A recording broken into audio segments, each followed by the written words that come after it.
अस्सलाम वालेकुम, जुमी की चैनल पे आप सबका वेलकम है। और आज हम बनाने वाले हैं चिकन विंग्स और चिकन विंग्स बनाने वाले हैं। तो ये लिए मैंने चिकन विंग्स, इस तरह का पूरा पूरा चिकन विंग्स लिए थे। तो फिर मैंने उसकी ना ये निकाल दिया इस तरह से, जो ऊपर वाला हिस्सा है वो निकाल दिए। अगर आप ना निकालना चाहो तो रख सकते हो। फिर मैंने यहाँ से थोड़ा सा कट लगाया है ताकि मसाला जो है वो अच्छी तरह जा सके। और ये स्किन भी एक्स्ट्रा सी होती है तो उसको भी मैं साथ ही निकाल देने लगी, रिमूव कर दूँगी ये स्किन भी ना। तो कोई इतना मुश्किल नहीं होता, अगर आप रखना चाहो तो रख भी सकते हो। तो ये स्किन मुझे थोड़ी सी मोटी लग रही थी, फोल्ड हुई स्किन है, तो इसको भी मैंने थोड़ा सा रिमूव कर दिया है। तो इस तरह से मैंने ये स्किन भी निकाल दी और साइड से यहाँ एक कट लगा दिया ताकि अच्छी तरह से निकल सके। तो ये हमारा विंग जो है वो तैयार हो गया। तो अब हम मिडल से भी इसको कट लगा देंगे ताकि दो दो पीस जो है ना वो हम कर लें। और ऐसे भी कट लगा दिए ताकि जो चिकन विंग है उसमें अच्छी तरह से हमारा मसाला जो है ना वो जाए। तो ये लें जी, हमारे चिकन विंग्स जो है वो तैयार हो गए हैं। और इस तरह से कट लगाया है। मैंने कहा एक दफ़ा फिर बता दूं कि इस तरह से हमने इनको कट लगाया। ये देखें। तो चलें अब मसाला बनाते हैं और इसको लगाते हैं। तो विंग्स तो तैयार हो गया। तो ये मैंने नमक डाला है, मिर्च डाली है, फिर अजवाइन डाल दी है। और मैंने इसमें जिंजर पाउडर और गार्लिक पाउडर डाला है। अगर आप पिसा हुआ भी डालना चाहते हैं डाल सकते हैं, लेकिन इससे एक ऐसे ही KFC वाला टेस्ट बनता है ना, इसलिए पाउडर डाला है। और साथ ही मैंने डाल दिया इसमें लेमन जूस डाल के।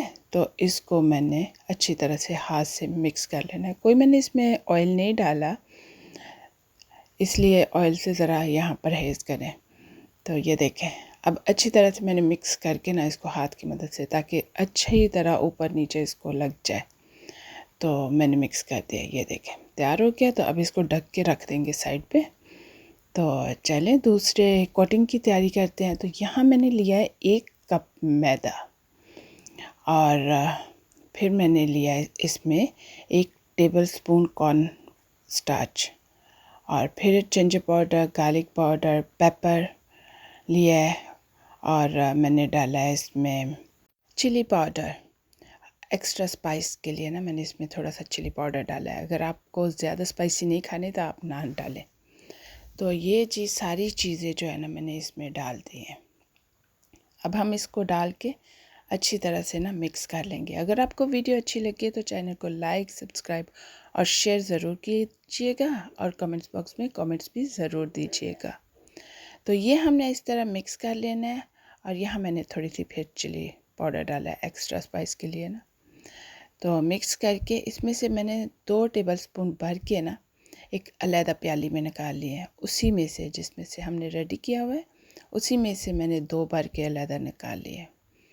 तो फिर मैंने उसमें पानी डाल के अच्छी तरह से घोल बना लिया है। तो ये देखें, इसको मैंने विस्क की मदद से अच्छी तरह से मिक्स कर दिया। और ये देखें इस तरह का तैयार हो जाना है, बिल्कुल स्मूथ। हमने इसको तैयार करने के अंदर कोई ना लम्स ना रह जाए। तो ये देखें इस तरह का स्मूथ, ये देखें बिल्कुल। तो चलें अब फ्राई की तैयारी करते हैं साथ ही। तो ऑयल हमने रख दिया है चूल्हे पे। और ये तीनों चीज़ें भी हमारी तैयार हो गई हैं। ये देखें तीनों हमारी तैयार हैं बिल्कुल। तो यहाँ से हमने विंग पकड़ा, हमने सबसे पहले कोट किया इसमें। तो फिर हमने ये सूखे मैदे में इस तरह से कोट करना है। फिर थोड़ा सा जार लेना है। तो फिर हम इसको डाल देंगे ऑयल में। इसी तरह से हम सारे जो हमारे विंग्स हैं इनको इसी तरह से हम फ्राई कर लेंगे। यकीन मानिए इतना मज़ेदार होता है कि आप कहेंगे कि KFC जैसा ही है। तो ये बिल्कुल उसी तरह आपको टेस्ट देगा, उसी तरह का मज़ा होगा और बहुत ही मज़ेदार तैयार हो जाएगा। तो ये देखें, और बहुत ही खस्ता, क्रंची और अंदर से वेरी सॉफ्ट। तो ये देखें जी, अब हम साइड मूव कर लेते हैं इनकी। और बहुत ही खूबसूरत गोल्डन ब्राउन कलर आ चुका हुआ है। तो तैयार हो गई हैं। तो हम निकाल लेते हैं। मैंने एक टिश्यू पेपर रख के उस पर निकाला है, लेकिन अगर जाली रख के निकालें तो ज़्यादा बेहतर है। तो ये देखें हमारा जो है ना वो तैयार हो गया है फ्राइड विंग्स। तो गरम गरम है, गरम गरम नहीं बल्कि हॉट है। तो चले मिलेंगे न्यू रेसिपी के साथ। अल्लाह हाफिज़।